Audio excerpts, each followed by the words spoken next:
जब भी बिजली की बात होती है ना, एक नाम ज़हन में ज़रूर आता है, निकोला टेस्ला। लेकिन सवाल यह है कि हम जिस टेस्ला को जानते हैं, क्या वो असली टेस्ला है या सिर्फ कहानी और किस्सों वाला टेस्ला? चलें आज देखते हैं उस शख्स की असल कहानी, जिसने हमारी दुनिया को हमेशा के लिए रोशन कर दिया।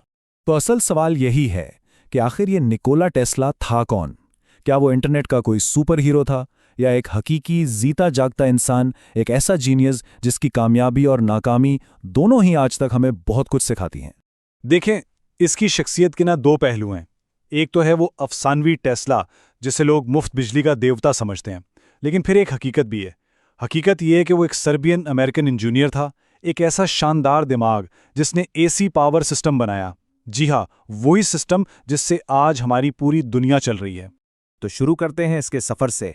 एक मौजद, एक अफसाना, एक लेजेंड, एक छोटे से सर्बियाई गांव से अमरीकी ख्वाब की तकमील तक।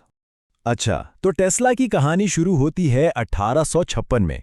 इसकी जहानत का अंदाजा इस बात से लगाएं कि उसने 4 साल का हाई स्कूल सिर्फ 3 साल में खत्म कर लिया था।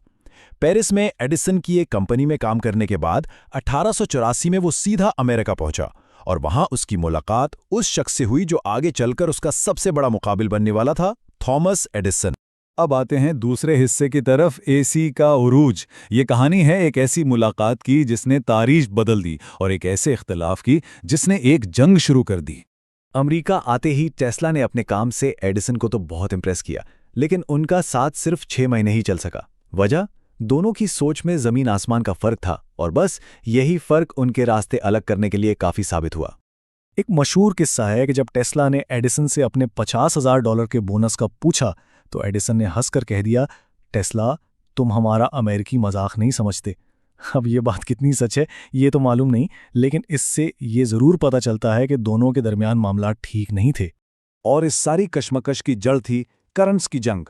एक तरफ था एडिसन का डायरेक्ट करंट यानी डीसी, जो ज्यादा दूर तक बिजली नहीं पहुंचा सकता था, और दूसरी तरफ था टेस्ला का ऑल्टरनेटिंग करंट यानी एसी, जो बार बार अपनी सिमत बदलता था और लंबी दूरी तक बिजली पहुंचाने के लिए बेहतरीन था। एडिसन से अलग होने के बाद टेस्ला ने अकेले ही एक ऐसी चीज बनाई जिसने सब कुछ बदल कर रख दिया, एसी इंडक्शन मोटर। ये एक कमाल की मोटर थी जो खुद ब खुद स्टार्ट होती थी और इसमें वो मैकेनिकल ब्रश भी नहीं थे जो बार बार खराब हो जाते थे। सच पूछें तो इस एक ईजाद ने उसे एडिसन से कहीं आगे पहुंचा दिया था। चलें, अब देखते हैं कहानी का तीसरा हिस्सा, करंट की जंग में फतह और कैसे एसी पावर ने पूरे मुल्क को रोशन कर दिया। एडिसन से तो बात नहीं बनी, लेकिन फिर टेस्ला की जिंदगी में एक बहुत अहम शख्स आया, जॉर्ज वेस्टिंगहाउस। इन दोनों की पार्टनरशिप ने तारीख रकम कर दी। वेस्टिंगहाउस ने टेस्ला के एसी पेटेंट्स खरीद लिए और टेस्ला को आखिरकार वो फाइनेंशियल सपोर्ट मिली जिसकी उसे सख्त जरूरत थी। और बस यहां से एसी की जीत का सफर शुरू हो गया। सबसे पहले तो वेस्टिंगहाउस ने टेस्ला के पेटेंट्स लाइसेंस किए, फिर उन्होंने 1893 के शिकागो वर्ल्ड फेयर को एसी पावर से रोशन करके लाखों लोगों को दिखा दिया कि ये टेक्नोलॉजी कितनी बेहतर है। और सबसे बड़ी जीत, नियाग्रा आबशार से बिजली बनाने का तारीखी कॉन्ट्रैक्ट भी इन्हीं को मिल गया। ये जो शिकागो का वर्ल्ड फेयर था ना, ये एसी के लिए एक बहुत बड़ी जीत थी। इसने पूरी दुनिया को दिखा दिया कि ऑल्टरनेटिंग करंट सिर्फ महफूज और काबिले एतबार ही नहीं, बल्कि मुस्तकबिल की तमाम तवानाई की जरूरियात पूरी करने का यही वाहिद रास्ता है। अब हम पहुंचते हैं चौथे हिस्से पर, वायरलेस पावर का ख्वाब। ये वो दौर है जब टेस्ला एक कामयाब मुजिद से एक विजनरी ड्रीमर बन गया। करंट की जंग तो जीत ली गई, लेकिन टेस्ला का दिमाग यहां रुका नहीं। वो अब इससे भी बड़े ख्वाब देख रहा था। उसने मशहूर ज़माने टेस्ला कॉइल बनाई। सोचें, बगैर तार के हवा में बल्ब जला दिए। और तो और 1898 में उसने दुनिया की पहली रिमोट कंट्रोल कश्ती बनाकर सबको दंग कर दिया। ये टेक्नोलॉजी अपने वक्त से कई दहाइयां आगे की चीज थी। लेकिन इसका सबसे बड़ा ख्वाब क्या था? पूरी दुनिया में बगैर तारों के बिजली भेजना। और इस पागलपन जैसे ख्वाब को सच करने के लिए उस वक्त के मशहूर फाइनेंसर जेपी मॉर्गन ने उसे $1.5 लाख की एक बहुत बड़ी रकम दी। किस लिए? ताकि वो अपना मास्टरपीस वार्डनक्लिफ टावर बना सके।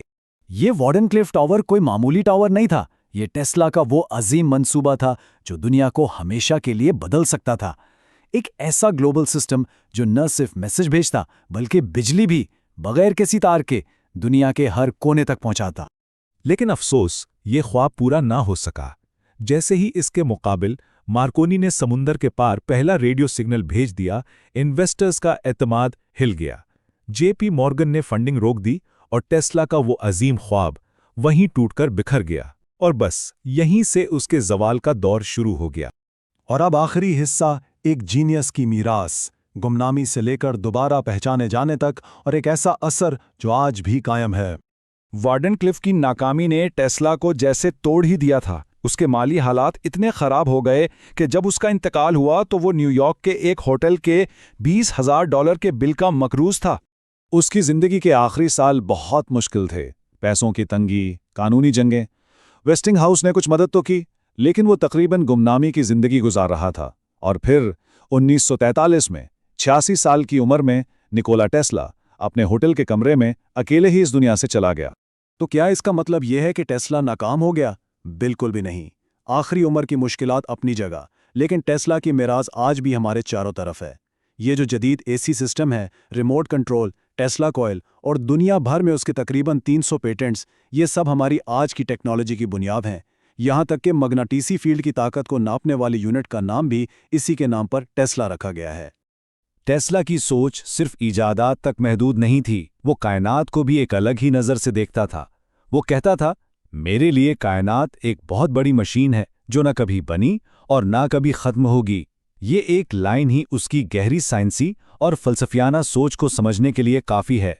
तो आखिर में हम फिर वहीं आ जाते हैं। निकोला टेस्ला आखिर था कौन? एक ऐसा इंसान जो अपने वक्त से बहुत आगे था, या एक ऐसा जीनियस जो अपने ही बड़े बड़े ख्वाबों की भेंट चढ़ गया? शायद सच इन दोनों के दरमियान ही कहीं छुपा है। उसकी कहानी हमें हमेशा ये सोचने पर मजबूर करती रहेगी कि जहानत, जुनून और तारीख में अपना नाम बनाने की आखिर कीमत क्या होती है।